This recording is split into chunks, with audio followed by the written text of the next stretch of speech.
이스라엘 자손이 여호와께 부르짖으매 여호와께서 그들을 위하여 한 구원자를 세우셨으니 그는 곧 베냐민 사람 게라의 아들 왼손잡이 에훗이라.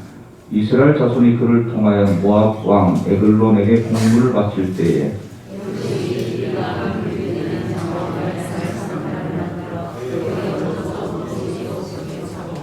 공물을 모압 왕 에글론에게 바쳤는데 에글론은 매우 비둔한 자였더라.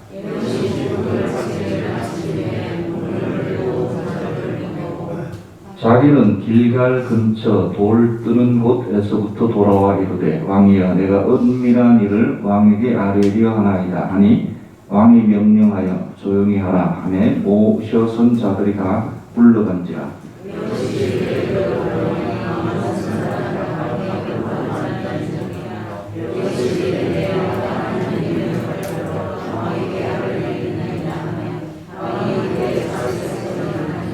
에훗이 왼손을 뻗쳐 그의 오른쪽 허벅지 위에서 칼을 떼 왕의 몸을 찌르매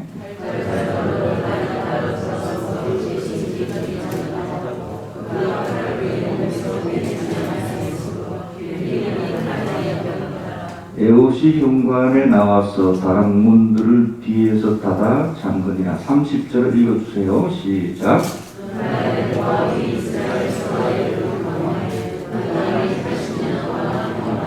같이 읽습니다. 에훗 후에는 아나세 아들 삼갈이 있어 소모는 막대기로 블레셋 사람 600명을 죽였고 그도 이스라엘을 구원하였더라. 하나님은 무엇이든지 다 쓰십니다. 동물이든 식물이든 무생물이든 하나님께서 원하시는 섭리대로 다 쓰십니다.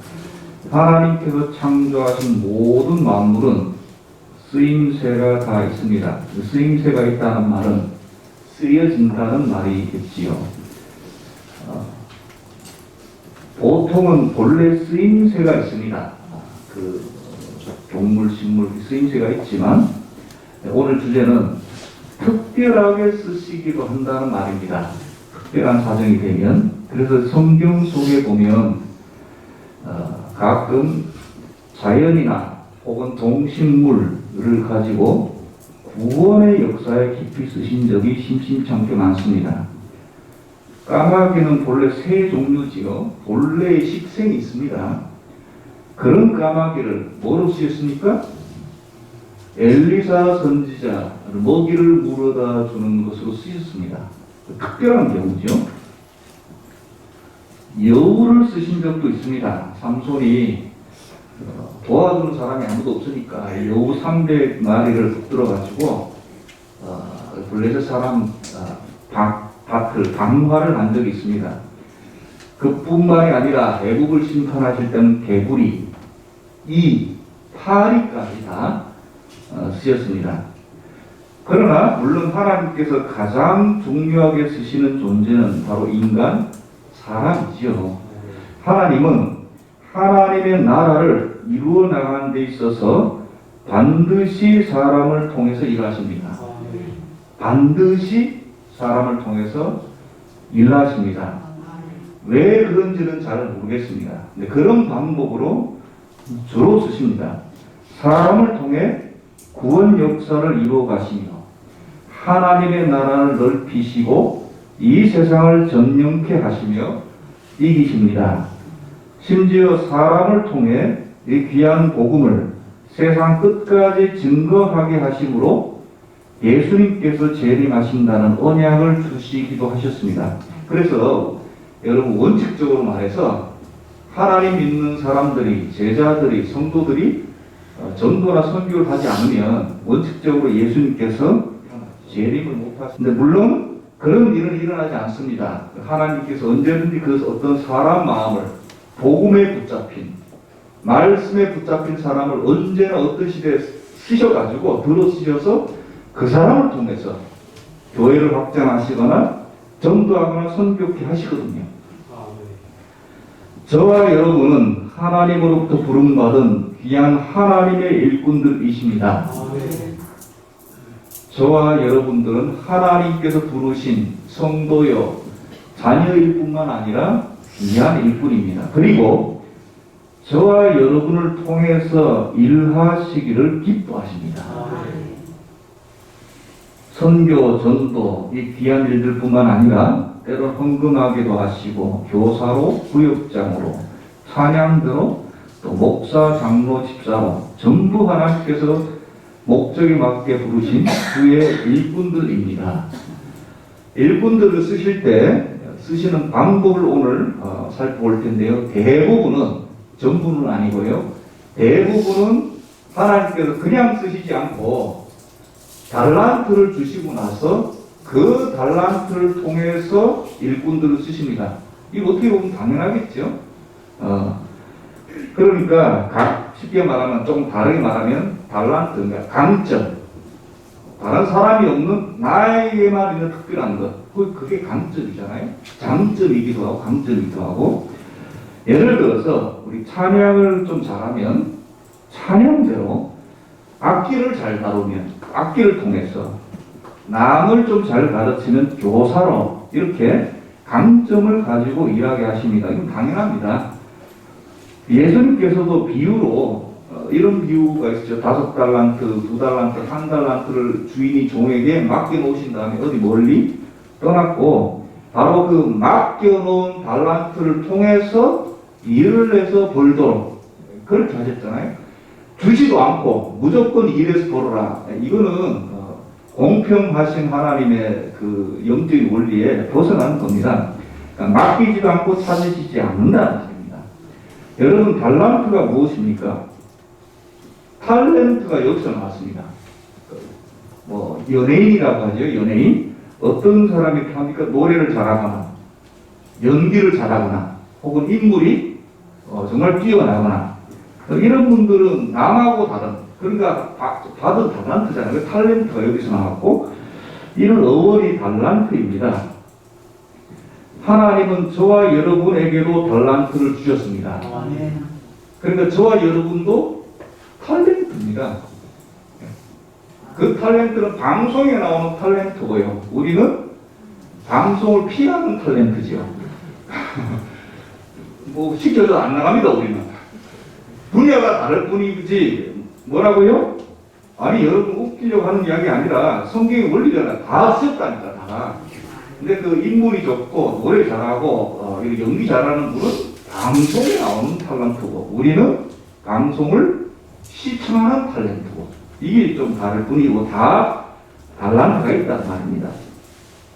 그래서, 우리가 가진 달란트가 뭔지 좀 늦게 발견한 분도 좀 솔창게 많거든요. 좀 더 일찍, 좀 더 청년 때, 내가 받은 달란트가 뭔지 그걸 깨닫고 개발하면 참 많은 시간을, 우리가 참 많은 시간을 줄일 수 있습니다. 한번 길을 잘못 가면 이 10년이에요. 10년, 20년. 세월 금방 가죠.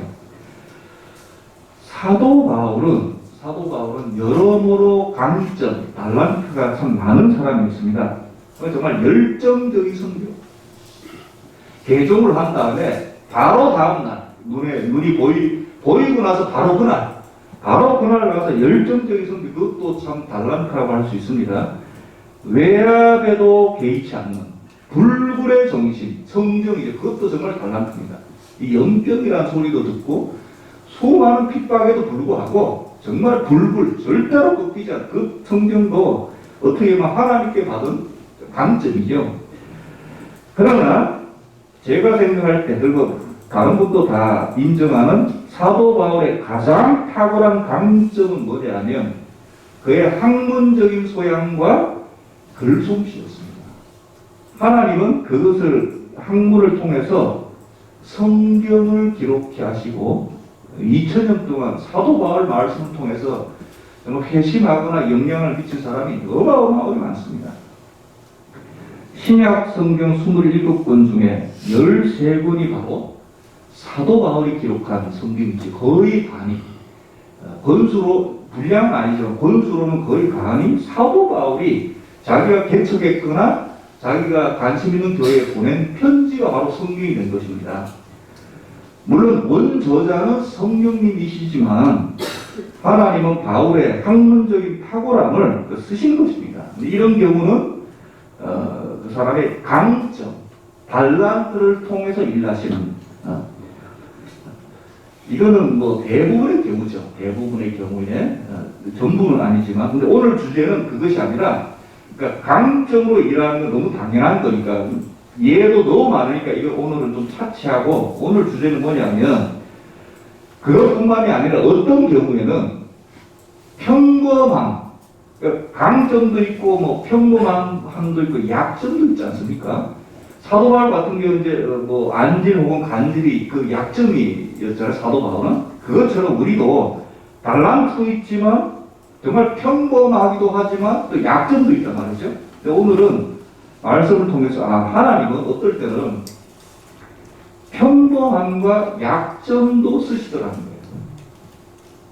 이건 우리가 캐치하기가 쉽지 않고, 근데 참 인생 중에 이런 것도 나의 이런 점도 쓰시네.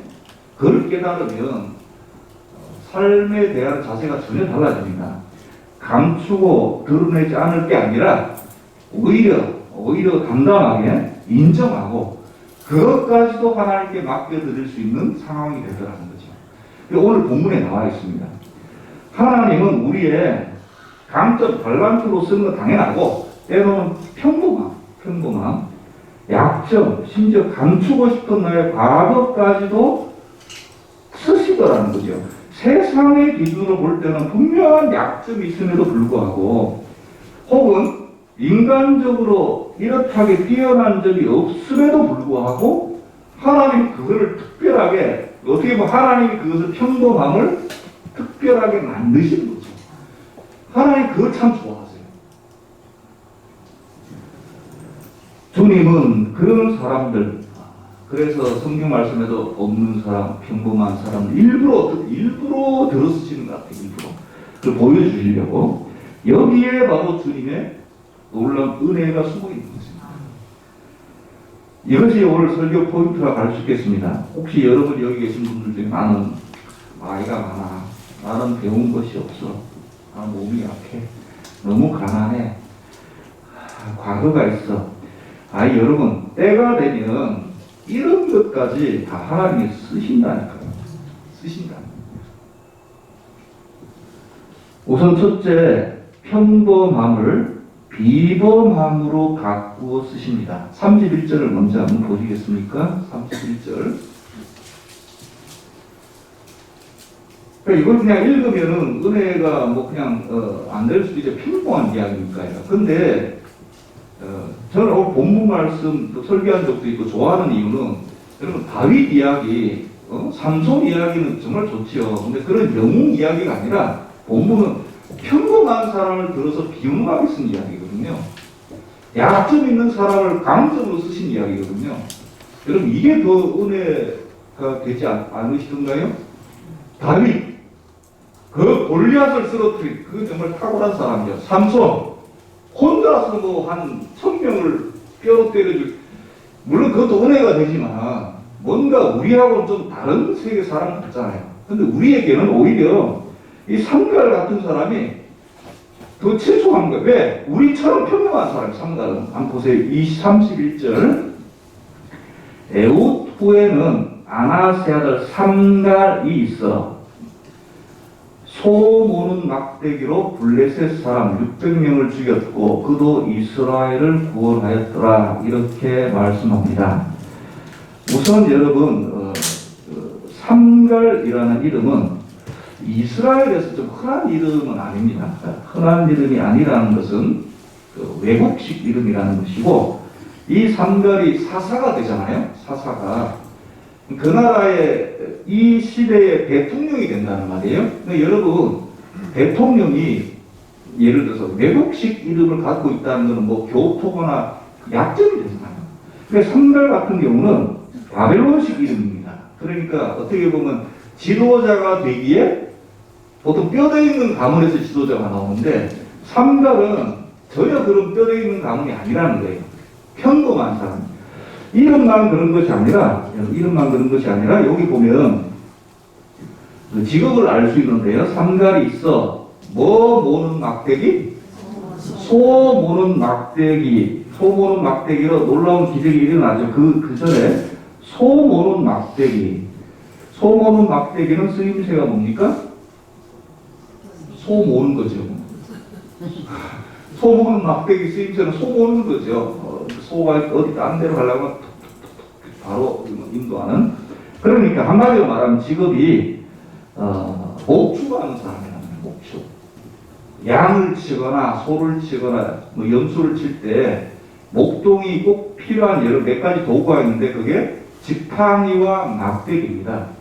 이거 필수적인 거거든요. 여기 이제 이 3단은 소 모는 막대기가 무기 그거밖에 없는 자기가 가지고 있는 거. 그러니까 이 전직이 직업이 뭐라고요? 사사로 부름받기 전에 전직이 목동이라는 거예요. 목축하는 사람. 소를 몰던 사람입니다. 이스라엘은 나라가 가장 많은 직업이 나라가 이제 목축을 주로 우리 같으면은 농사가 주로 지금은 많이 좀 다양해졌지만 이스라엘은 목축입니다. 그러니까 가장 많은 사람, 가장 평범한 사람이라는 거예요. 누가요? 삼가리 양이나 소, 염소를 키우고 먹이는 그런 모는 사람이 가장 많습니다. 퍼센테이지로. 우리나라 같으면 농부죠, 농부. 그러니까 이건 약점은 아니죠. 가장 평범한 사람이라는 거예요. 가장 많이 있는 사람이라는 거예요. 그냥 별것 아닌 사람과 무기입니다. 그런데 하나님께서 능력을 주시니까 그 소를 보는 막대기로 블레셋 사람, 이 당시에 이스라엘 압제하고 있던 나라, 블레셋 항상 괴롭히는 나라인데 600명을 쳐 죽였다. 여러분 감이 잘 안 오시겠지만 사사면 아까도 말했지만 대통령 같은 지도자잖아요. 그 지도자는 뽑히기 전에 전직이 상당히 중요합니다. 여러분 우리나라만 봐도 대통령이 되기 전에 전직이 뭐였습니까? 역대 대통령 쭉 보시면 그 군인, 군인이었을 때 쿠데타를 일으켰든지 하여간에 전직은 장군이든지 군인이었든지 아니면 정치인, 민주투사, 인권 변호사, 이번 대통령은 검찰총장이었잖아요. 각각 전직은 달랐지만 하나같이 대통령 되기 전에도 이미 보통 사람들은 아니었다는 거예요. 그 분야에 상당히 어느 정도 예전에 아직도 기억합니다. 노태우 씨가 그 대통령 되기 전에 자기 군인 이걸 이미지를 짓기 위해서 보통 사람 노태우입니다. 내 것들은 슬로건이 보통 사람 노태우입니다. 그래서 인기를 끌어서 됐어요. 그러니까 우리가 그 5년 전에 깨달은 게 뭡니까? 보통 사람은 대통령이 되면 안 되겠구나. 대통령은 능력 있는 사람이 돼야지 보통 사람은. 그러니까 능력이 있어야 달란트가 있어야 되죠. 세상적인 지도자는. 그런데 삼가는 영적인 지도자는 때로는 다윗과 삼손 같은 탁월한 지도자도 필요하지만 평범한 지도자를 탁월하게 만드시더라고요. 이게 하나님의 방법이고 세상은 전혀 다르죠. 그러니까 삼가는 완전히 보통 사람이에요. 사사가 될 만한 가문의 사람도 아니고 주로 쓰는 무기도 소모는 막대기. 근데 대역사가 그런 사람을 들었으니까 대역사가 일어나요. 역사가. 너무 예가 많아서 여러분 천하의 다윗도 전직은 목동이었잖아요. 가장 많은 직업이었다는 게 목동이. 여러분 자기 자신이 나는 될 것 아니야. 그럴 수 있습니다. 우리가 주로 세상을 많이 6일 동안 세상에 나오고 주일만 하루만 나오니까 나는 될 것 아니야. 나는 그저 그래. 이렇게 생각하시니까 삼가를 기억하시기 바랍니다. 삼갈이 전갈되는 역사가 일어납니다. 하나님 들으시면 정말 작아도 누구도 못 건드리잖아요. 하나님은 이런 방식을 참 좋아하세요. 우리 주인이 그런 방식을 좋아하면 얼마든지 우리가 좀 나쁜 말로 이용할 수 있죠. 하나님 그걸 좋아하시니까요. 그러니까 이런 방식, 즉 평범한 사람을 들어서 놀라운 기적의 사람으로 만들어 쓰시는 방식 참 좋아요. 합니다. 예수님께서도 보세요. 예수님께서도 사도 중에 다는 아니지만 거의 반수가 12명 중에 반 이상이 출신이 뭐예요? 어부였잖아요. 그러니까 보통 사람이잖아요. 보통 특별한 사도가 될 만한 사람이 아니라 심지어는 죄인도 있었습니다. 마태 같은 경우는 세리잖아요. 이거는 약점 있는데도 불구하고 사도를 쓴 거고, 나머지는 어부를, 보통 사람을. 그러면서 말씀을 이렇게 하시면, 내가 너희로, 어부는 물고기 낚는 사람 아닙니까? 사람을 낚는 자로 내가 어부가 되게 하리라. 평범한 어부를 사람 낚는 사도로 키우신 것입니다. 핵심은 그거죠. 여러분이 하나님 손에 잡히느냐, 온전히 하나님께 내어드리느냐, 그 차이죠. 소 치던 상갈은 그 소모는 막대기로 이스라엘을 몰게 되었습니다. 이스라엘을 치게 되었고 적군은 때리게 되었습니다. 우리 시편 23편, 이 다윗의 놀라운 고백의 시편인데요. 그 내용 중에 이런 말씀이 나오죠. 23편 4절에 보면, 내가 사망의 음침한 골짜기로 다닐지라도 패당한 것을 두려워하지 않는 것은 주께서 나와 함께 하시리라. 아멘. 그러면서 그 뒤에 주의 뭐와 뭐가? 주의 지팡이와 막대기가 나를 숨 주시니까 지팡이 막대기 잘한 그거를 경험을 누구한테 돌려드린 거예요?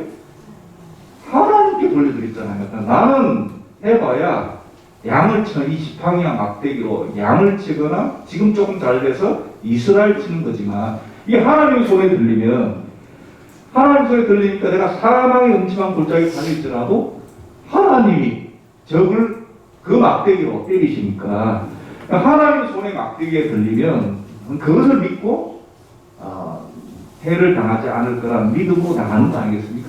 수많은 어려움을 물리쳤잖아요. 이게 얼마나 은혜가 되는 구절이에요. 주께서 나와 함께 하심이라. 주께서 주의 지팡이와 막대기가 나를 안위 편안하게 위협당하지 않도록 지켜주심이니라. 아멘. 아멘.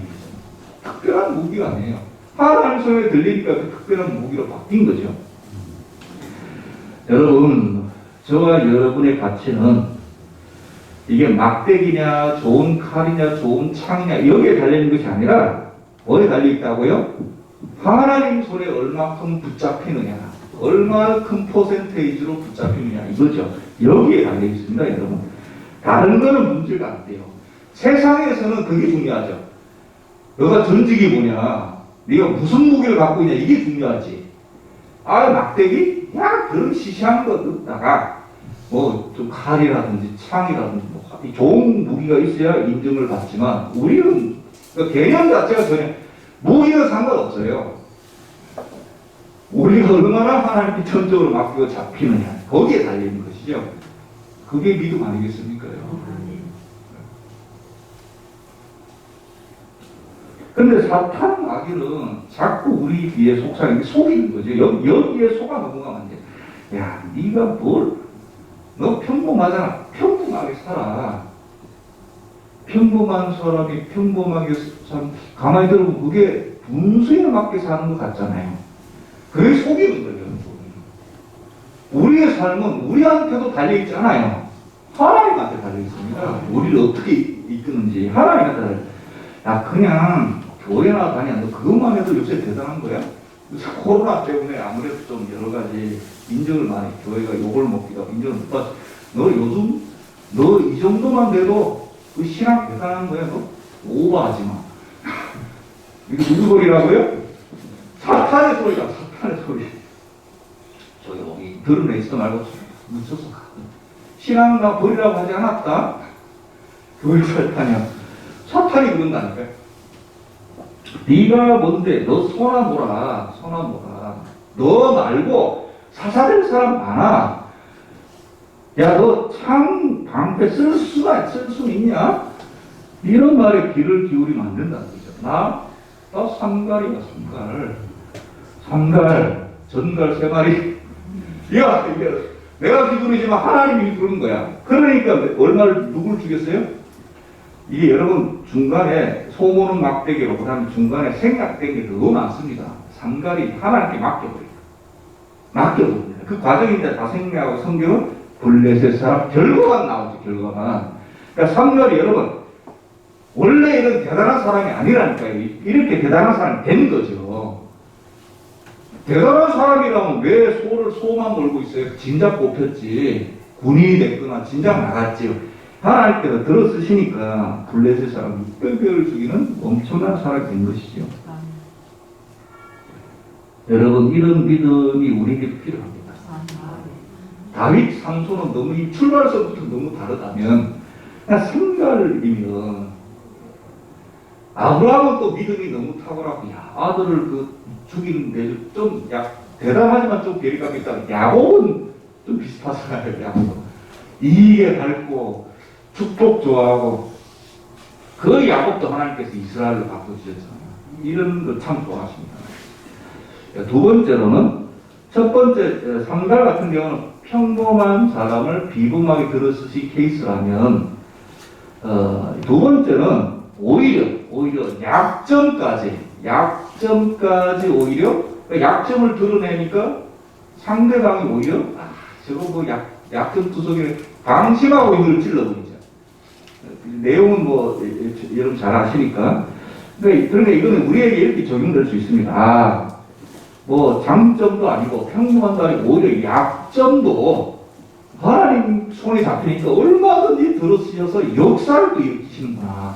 그렇다면 나도 약점 있는데 이거 뭐 어떡하라고 언제 하나님 들어쓰시겠지. 그냥 그렇게 나가면 된다는 거예요. 숨기고 싶은 부족한 점까지 하나님께서 쓰시더라는 겁니다. 이게 얼마나 놀라운 일입니까? 15절 말씀에 한 절 보면요.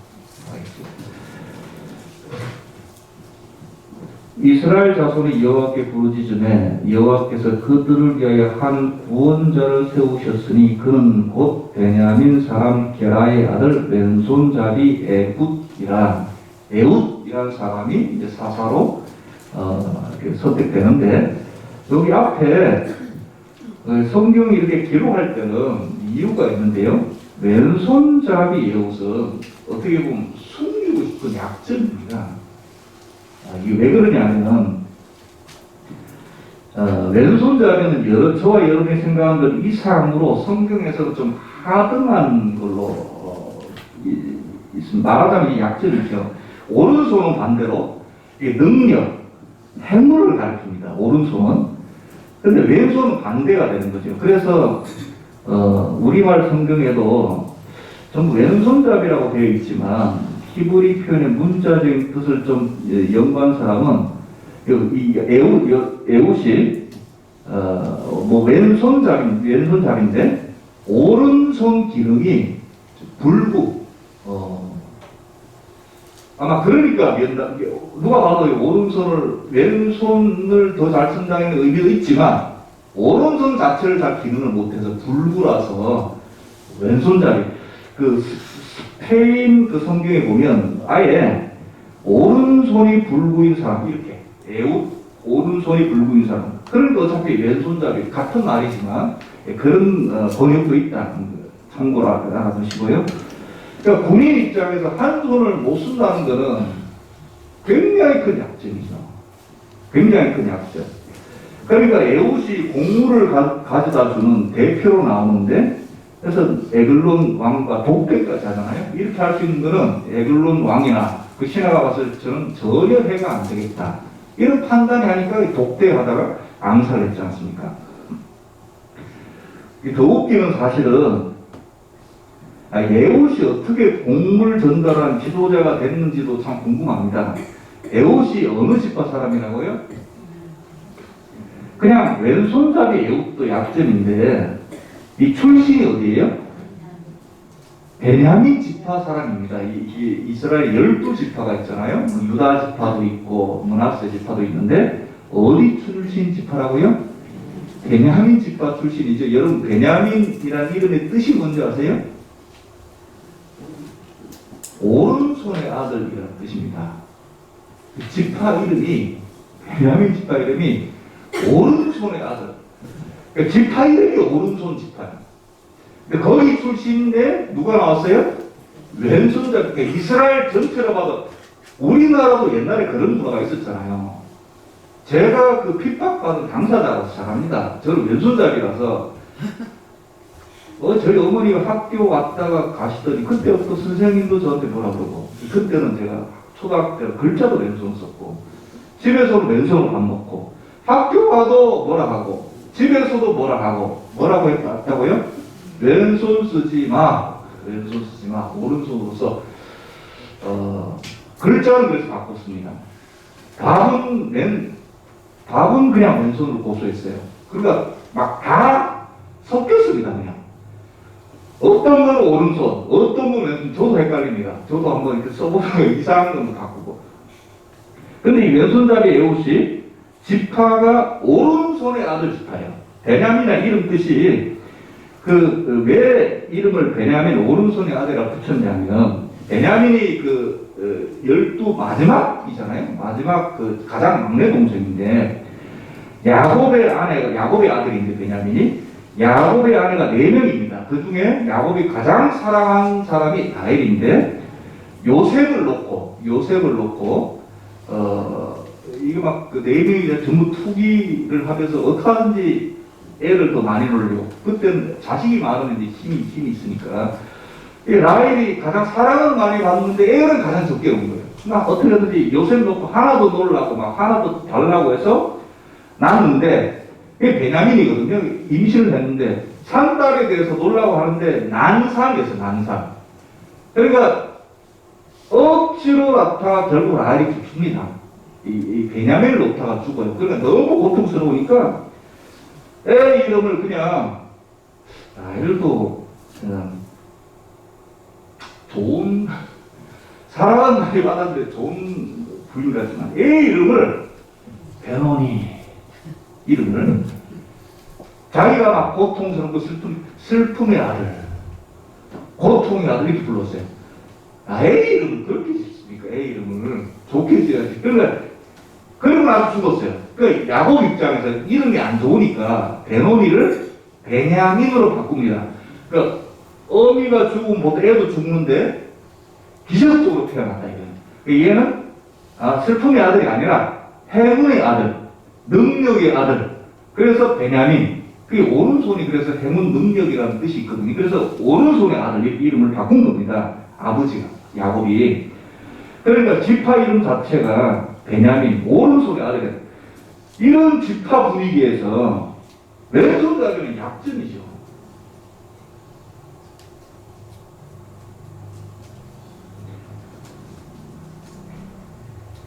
성경에서 하나님의 능력이 떠나갈 때 주께서 오른손을 거둔다 이렇게 표현합니다.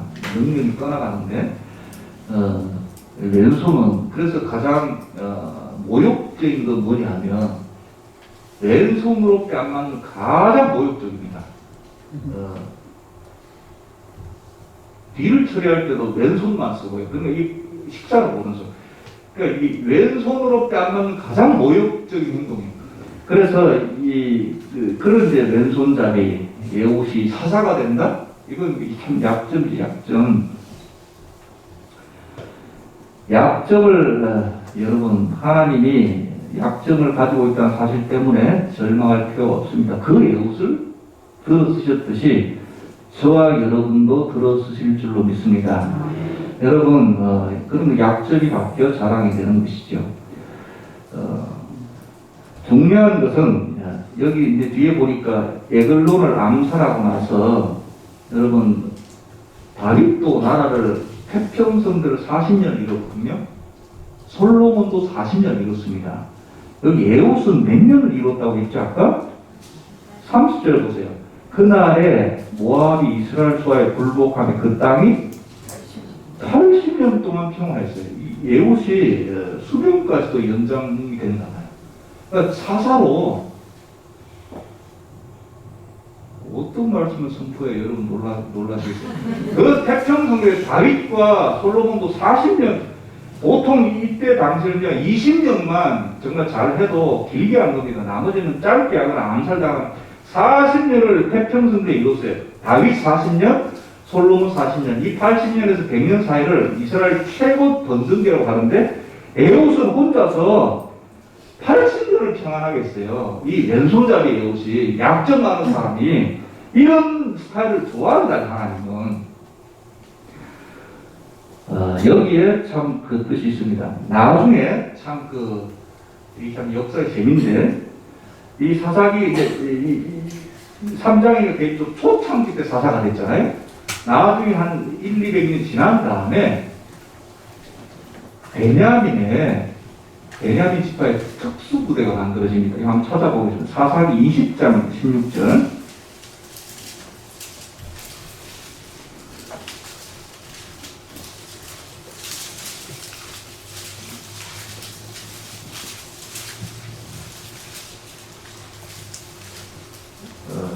이 내용 자체는 안 좋은 내용이에요. 베냐민 지파가 나머지 지파하고 싸웁니다. 그러니까 베냐민은 지파 하나, 혼자잖아요. 나머지 지파, 11지파가 베냐민을 공격하는 일이 나중에 이제 사사기 때는 워낙 나라가 막 자기 소견에 오른 대로 하던 때라 무슨 법도 없고 막 그런 때라. 근데 보세요. 16절에 보니까 여기 베냐민은 보통 지파 같으면 항복할 텐데 끝까지 저항하고 싸웁니다. 근데 그 특수부대가 하나 있는데 20장 16절에 보면 이 모든 백성 중에서 택한 몇 명은? 700명은 다 왼손잡이라. 물매로 돌을 던지면 조금도 틀림이 없는 자들이더라. 그러니까 여러분 이것만 보면 사실은 오른손 지파에서 특수부대를 만들었는데 왼손잡이 부대예요. 이게 이상하잖아요, 여러분. 그러니까 이게 제가 생각하기에 이게 그러니까 인식이 언제부턴가 조금 바뀌지 않았나. 그게 원조가 에웃이 아니겠는가. 200년 전에 거슬러 가니까 처음에는 당연히 왼손이라는 게 인식이 안 좋았는데 그 인식을 누군가 바꾸게 된 계기가 있는데 그게 누구라고요? 우리 베냐민 지파 조상 중에 그 유명한 사사가 계신데 그분이 왼손잡이였어. 오른손 지파에서 오른손도 잘 못 쓰시는 약점이 있는 분인데 나라도 구원하고 80년을 태평성을 이루고니까 그 뒤로부터 약간 인식이 달라진 거지. 여기 특수부대를 만들었는데 왼손잡이 특수부대예요.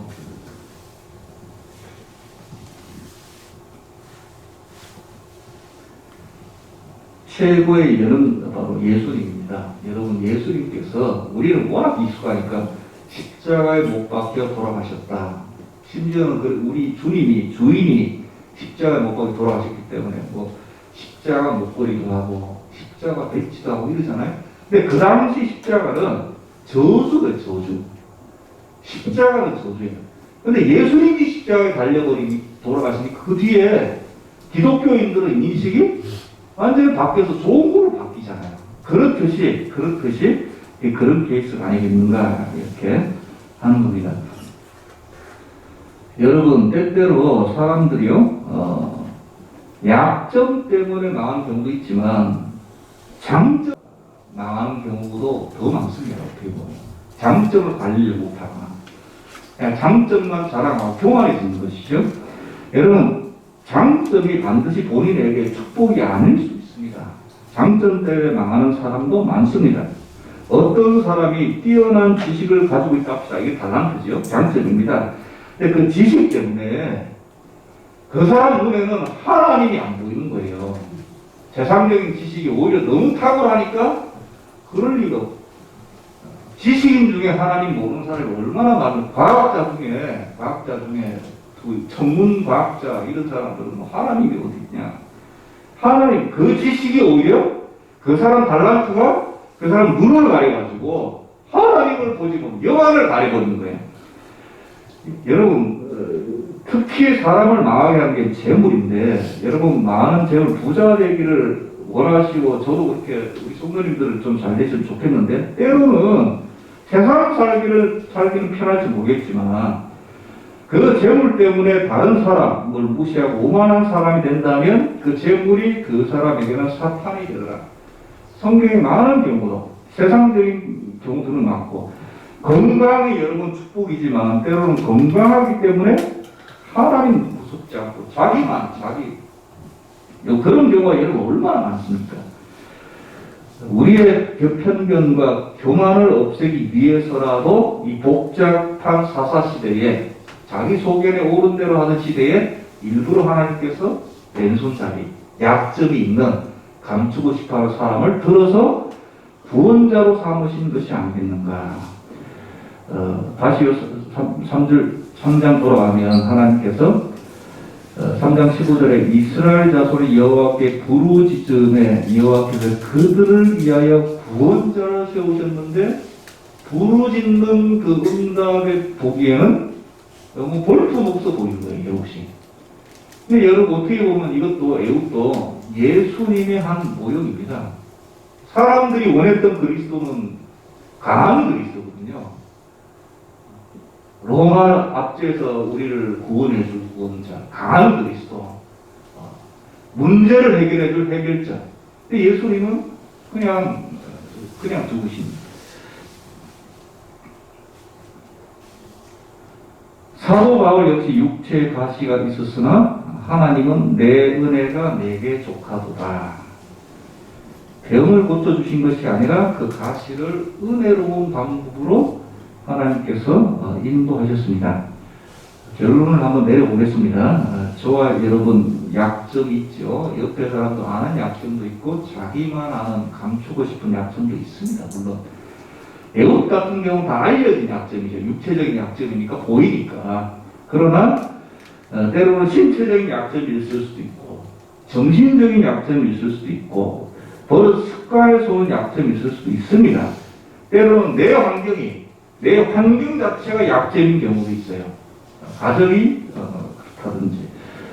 그러나 여러분 그것 때문에 절대로 좌절하지 마시고 시비에 빠지지 않기를 바랍니다. 오히려 이 약점 때문에 하나님 의지한다면, 내 약점 때문에 하나님께 기도하게 된다면, 약점 때문에 겸손하게 된다면 오히려 하나님은 그분을 그 약점을 들어서 쓴다기보다 그 약점 때문에 하나님께 모든 걸 맡기는, 하나님이 아니면 살아갈 수 없는 자가 된다면 오히려 그것이 큰 놀라운 능력과 구원으로 돌아오게 될 줄로 믿습니다. 이것이 바로 산발과 에웃의 교훈입니다. 기도드리겠습니다. 하나님 아버지, 사사시대에 하나님께서 크게 들으셨던 산발과 에웃은 평범한 사람이었거나 심지어 약점 있는 사람임에도 불구하고 모든 것을 주님께 맡겼을 때에 놀라운 구원의 역사를 이들을 통하여 이루신 것처럼 사랑의 모든 성도들 달란트도 많이 있지만 때로는 약점도 있고 부족한 점도 있습니다. 그러나 하나님은 더 개의치 않도록 하여 주시고 오히려 그것 때문에 주님께 나아가며 주님께 무릎 꿇고 주님께 간구드리는 저들 될 수 있도록 주님 인도하여 주시옵소서. 예수 그리스도 이름으로 기도드렸사옵나이다. 아멘.